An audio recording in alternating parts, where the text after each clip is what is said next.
This year may have been a blessing in disguise for Brisbane.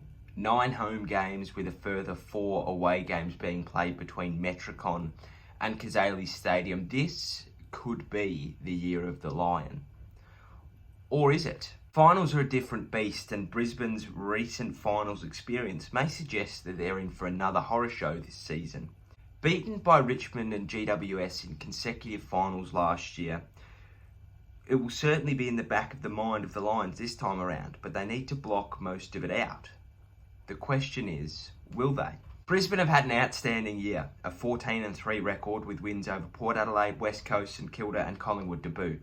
Lachie Neale is a shoe-in to win the Brown though, and they've had 3 AA members as well. They've kept relatively fit, and if Harris Andrews is to make the miraculous recovery they all think he will, the finals will be a lot more interesting.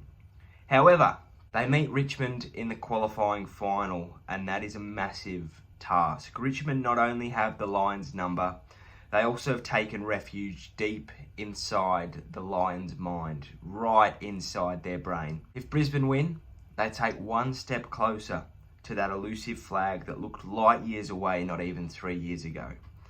They lose, and they're a real chance of bowing out in straight sets yet again. They've done a lot of things right this year. They play a fast, attractive brand of footy that's done them a lot of good. They have a great sense of the game and can slow it down if need be. And although they are young, boast incredible depth within their midfield. Neale, Lyons, Berry and McCluggage are all stars, and they're going to rule that midfield for a long time. But are they doing too much? They lead the Lions for marks and are heavily relied on to score and to drive that team forward. Charlie Cameron and Eric Hipwood are yet to really break the shackles as of late and have shown signs of gassing out late in pivotal games. They have a concerning tendency to let teams back into games as of late, and as shown against Geelong, you can win 3/4 of a game, but if you have a bad patch, it can genuinely cost you the game.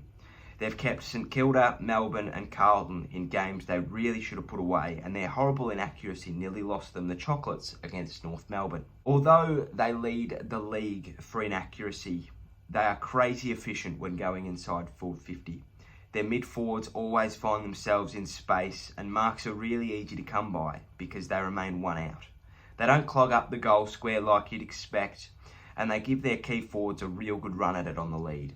Eric Hipwood always seems to find himself with a straight path to goal, and that's really good because their other forwards, as I said before, they recognise the game. Eric Hipwood is able to run from the goal square genuinely in a straight line to the ball carrier, and that is a big no-no for defence, and it's because of the Lions forwards' ability to spread out.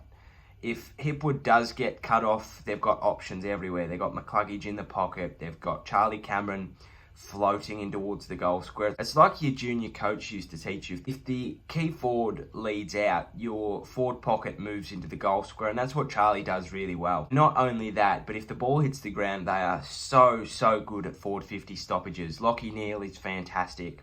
You've always got Charlie Cameron, who's a real sniff wherever the ball is. They just seem to draw free kicks, and not soft ones. They just put themselves in the right spot to draw them. And they set up really well defensively. That's what makes them so efficient, is they just do not stop when that ball is in the forward 50, even up to the centre line. They build such a good wall, they just move it back in and back in and back in. And sure, they're inaccurate, but what they're doing is they're building pressure on the game. And if a team can withstand that, awesome, but there's not many teams that can, and that's what makes the Lions so dangerous going forward. They play a really low turnover game as well, showing that they're deadly by hand and foot and don't give the opponent the ball very easily. They use the corridor very well, and they have a hard edge, which will be really important going forward into the finals campaign. The Brisbane weather won't be crash hot, it will be hot and humid.